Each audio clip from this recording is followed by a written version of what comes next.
Bonjour à tous et bienvenue pour une nouvelle vidéo ASMR échec. Aujourd'hui je vais vous montrer quelques finales d'échecs, à commencer par celle-ci. C'est au blanc de jouer et il y a un coup gagnant, un et un seul. Si vous voulez pauser la vidéo pour chercher le coup par vous-même, vous pouvez le faire. Pareil pour les positions suivantes, je ne vous le rappellerai pas à chaque fois, mais si vous voulez, n'hésitez pas à mettre pause et à réfléchir un petit peu à la position. Et le seul coup gagnant ici, c'est C4. Un pion qui peut être pris deux fois. Mais l'idée c'est que sur pion prend C4, on a tour prend C4, échec. Et si on vient recapturer la tour, les blancs viennent recapturer la tour noire. Et si on fait le compte matériel, il y a 7 pions contre 6, 5, pardon, j'ai même plus compté, dont 2 pions isolés. Et ce pion-ci ne peut pas avancer pour l'instant parce que le roi viendrait le gagner. Et si les noirs tentent quoi que ce soit, on peut venir après tenter de gagner ce pion-ci. Comme ceci par exemple. Et ici, on peut venir sacrifier le pion et juste jouer quelque chose comme D5. Et c'est une finale complètement gagnante. Parce qu'on aurait par exemple pion prend, le roi avance, et on viendrait gagner ce pion-ci. Et on a 2 pions en plus, mais 2 pions passés, liés. Finale complètement gagnante. Donc laissez-moi remettre la position de base. Parce que il y a d'autres idées. On n'a pas tout vu. Alors, si vous regardez bien, il y a aussi, pour l'instant, 2 pions de plus pour les blancs. Il y a 8 pions blancs et 6 pions noirs, dont 2 pions doublés. Sauf que en fait, si les blancs ne jouent pas C4, il n'y a aucun moyen de gagner. C4, c'est le seul moment de le jouer. Si par exemple on a tour C2, les noirs peuvent reculer la tour. Et maintenant il n'y a plus jamais cette idée de C4. Les blancs ne peuvent pas essayer A4 parce qu'on viendrait gagner le pion avec la tour. Et si à n'importe quel moment les blancs viennent jouer tour A2, maintenant on peut revenir jouer tour A4 parce qu'il n'y a plus cette menace du pion, parce que la tour n'est plus sur la colonne C. Donc il faut absolument jouer C4 dans ce coup-ci. Alors C4, si on vient, pion prend, tour prend, et qu'on décide de ne pas reprendre, et de jouer par exemple roi B6, il y a simplement tour C6 qui va venir en E5, tour C5 pardon, qui va venir en E5, gagner les pions aussi, et ensuite une fois qu'on a gagné les pions, on a juste ouvert la voie pour les autres pions, et c'est une position complètement gagnante. Et on voit que cette tour est un petit peu bloquée, il lui faut pour rentrer en jeu au moins 2 coups. Elle est très passive à la défense ici de ces pions. Alors,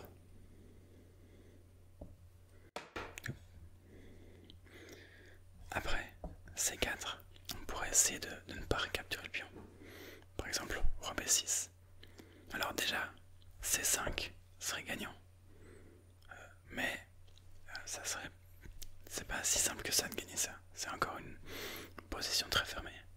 Mais encore plus gagnant que C5, c'est simplement pion prend B5. En pion prend B5, le roi menace de manger la tour.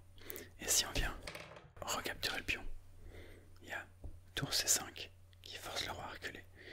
Et les blancs viennent regagner la tour. Et si on ne vient pas récupérer ce pion-ci, et qu'on recule la tour par exemple, il y a A4. Et là on a cette masse de pions connectés, liés, qui sont inarrêtables. Et les blancs vont gagner sans aucun souci. En plus il y a la tour qui contrôle la colonne verte, qui bloque le roi en arrière. Cette tour-ci va être un peu bloquée. Il n'y a plus rien que les blancs puissent faire. Ok. On va passer à la position suivante. Hop.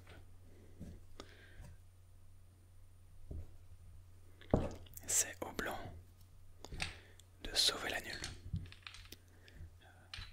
Les noirs menacent de gagner. Par exemple sur roi G7, H5, roi H6, H4, roi H5, roi G3. Et les noirs viennent gagner la partie parce qu'ils gagnent le pion. Et ils peuvent défendre et venir promouvoir leur pion. Peu importe ce qu'on fait, le pion va venir promouvoir. Et on remarque cette position-ci, ici, très importante. Dans des finales, avec les pions des colonnes H ou A, les pions des colonnes de tour, si le roi blanc peut venir se poser sur une de ces trois cases, la finale se termine en nul, match nul, égalité. Et on va voir pourquoi. Parce qu'on va transposer dans cette ligne, avec la ligne principale. Le coup à jouer, c'est soit roi F7, soit roi E7. Et il y a une raison assez claire pour ceci, c'est qu'après H5, roi D6 ou E6, H4, roi D5, roi G3, roi E4, roi prend le pion. Et maintenant vous voyez que le roi termine en F3. Et ce que je viens de vous dire, c'est que si on peut placer le roi sur une de ces trois cases-ci, on peut gagner, sauver la partie, sauver la nulle. Parce que par exemple, roi ici, si on pousse le pion, on va juste tout le temps suivre le roi. Et ça se termine en échec et patte. Le roi et le pion sont bloqués. Et si on peut toujours suivre le roi n'importe où. Et si le roi recule un petit peu trop, simplement roi G1. Et il n'y a plus aucun moyen de faire dégager le roi des cases G1 et H1. Donc par exemple G1, H2 échec, roi H1. Et soit on vient défendre le pion, et alors il y a un échec et patte. Soit on vient s'écarter et on perd le pion, et c'est match nul. Ouais, j'ai pas dit, mais dans cette position-ci, c'est simplement échec et patte. On peut venir, bref, ainsi ça nous jouer, roi G1. Le roi n'a aucune case, et le pion ne peut plus avancer. Échec et patte.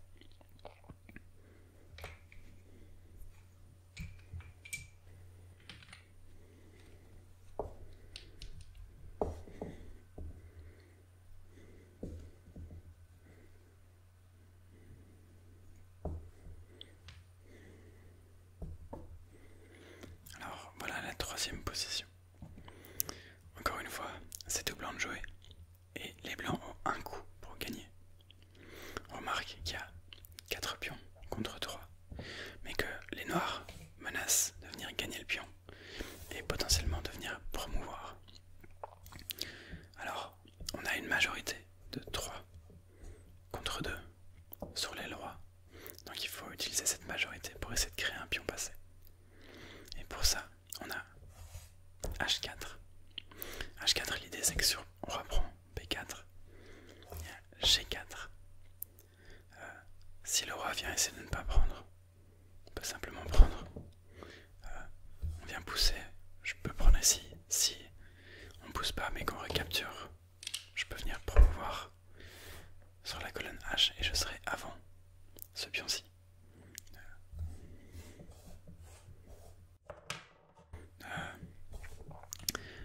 Il y a un autre coup parce que c'est pas exactement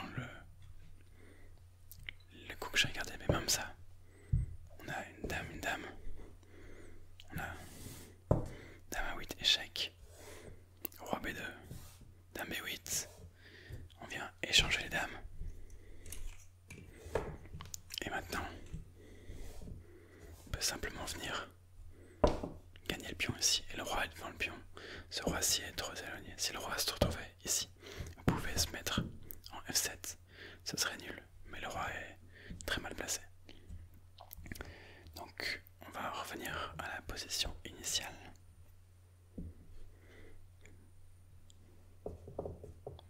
Parce que c'était déjà plus long. Donc on avait H4, roi prend B4, G4. Essayez de venir promouvoir le pion, ça ne marche pas. Prendre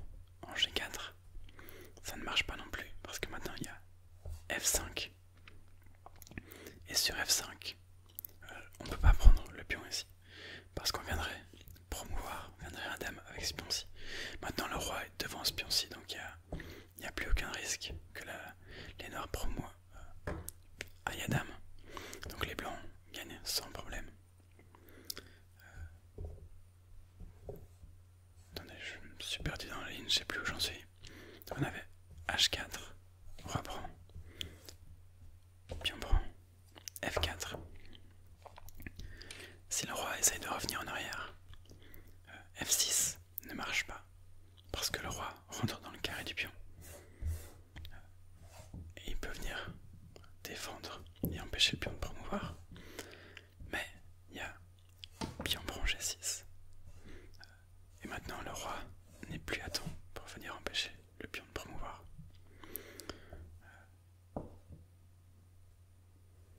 Donc après F5, les noirs ne peuvent plus rien faire.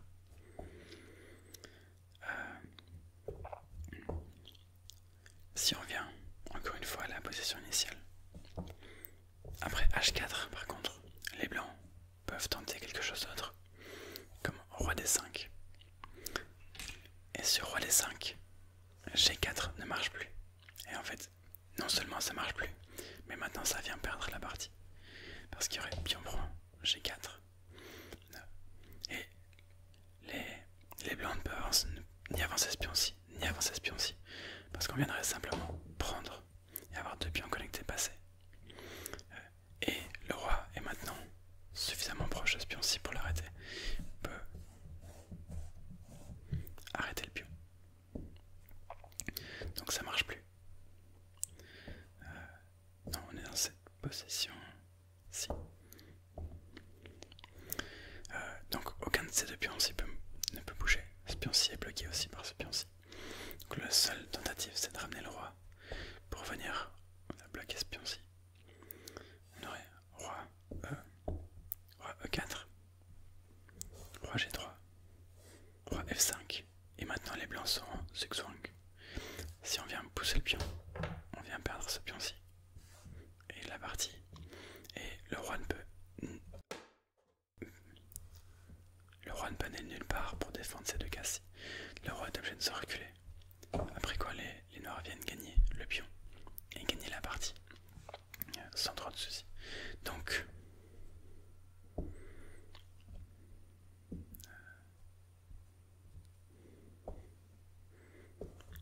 après roi D5, le coup gagnant c'est roi D3. On vient prendre l'opposition avec le roi et on vient le forcer à reculer. Alors G5 ne marche pas, on peut simplement prendre avec n'importe lequel des deux pions. Et ici le roi est forcé de reculer sur une des trois cases, et peu importe où on va, on revient en D4. Et on pourrait se dire, après roi D6, les noirs récupèrent l'opposition, et alors on est bloqué. S'il n'y avait aucun de ces autres pions ici, ce serait un match nul. Sauf que ici on a G3 qui vient du coup récupérer l'opposition avec un tempo de réserve qui vient forcer le roi noir à bouger. Si le roi noir bouge en C6, on vient en E5 et on vient gagner les pions de ce côté-ci et ensuite promouvoir avant les noirs qui vont pas réussir à passer en fait. Et si les noirs tentent roi E6, on noir roi C5 et on vient gagner le pion ici et directement promouvoir, et encore les noirs n'ont rien, n'arrivent pas à passer, à aller capturer aucun pion. Mais même si les noirs pouvaient passer et venir capturer les pions, les blancs pourraient venir à dame avant. Donc c'est victoire des blancs.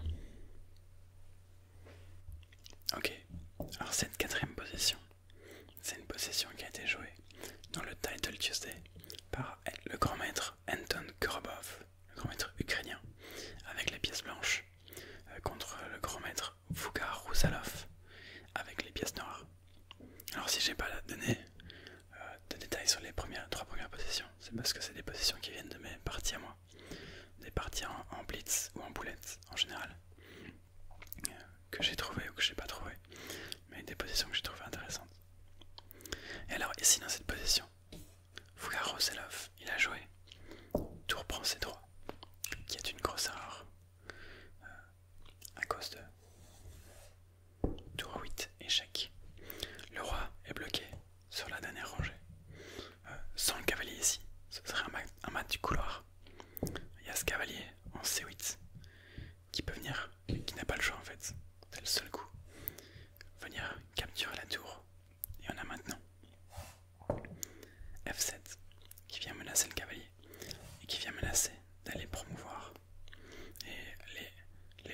noirs ne peuvent rien faire. Si on bouge le cavalier, on vient promouvoir à dame. Et alors, on a une dame pour une tour. La position est pas, la position est complètement gagnante, mais elle n'est pas encore gagnée. Il faut encore convertir la position, convertir l'avantage, marquer l'essai. Et si on avait roi G7, alors c'est pire parce qu'on vient perdre le cavalier. Et on vient à dame aussi. Et j'ai encore une dernière position pour vous.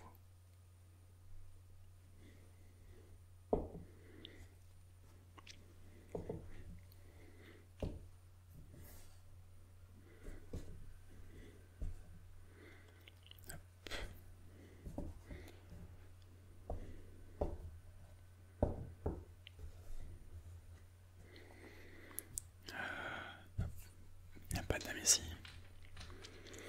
C'est de nouveau au blanc de jouer et à gagner. Et il y a un seul coup gagnant dans la position.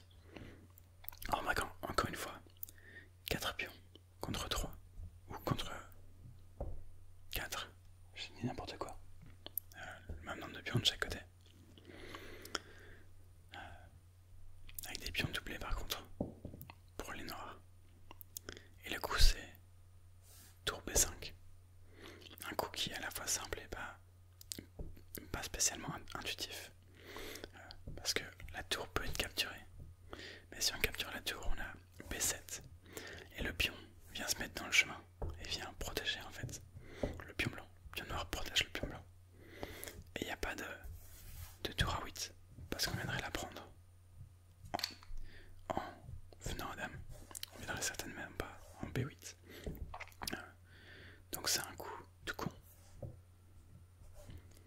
Mais un coup gagnant. Et si on ne prend pas la tour, il y a simplement B7 et on peut rien faire pour empêcher B7. Tour C2, B7 et encore une fois, on peut pas venir en C8. Non seulement on peut capturer la tour en prenant une dame, mais on pourrait même venir à dame.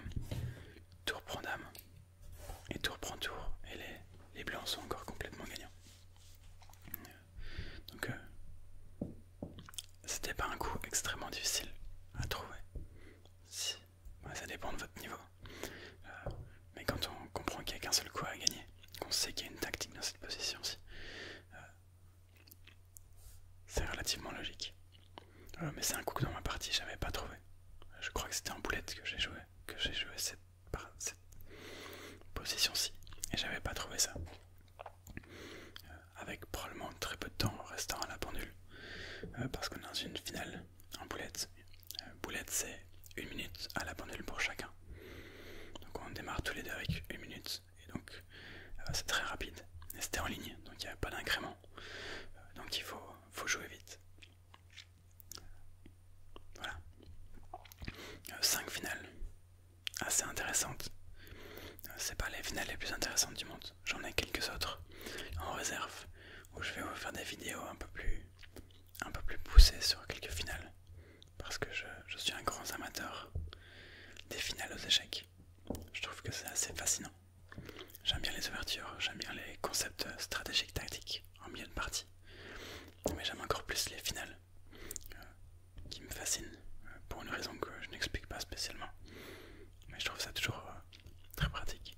Il y a très peu de pièces et pourtant il y a un nombre extrême de complications qui peuvent sortir et souvent ça a l'air relativement intuitif mais ça l'est pas.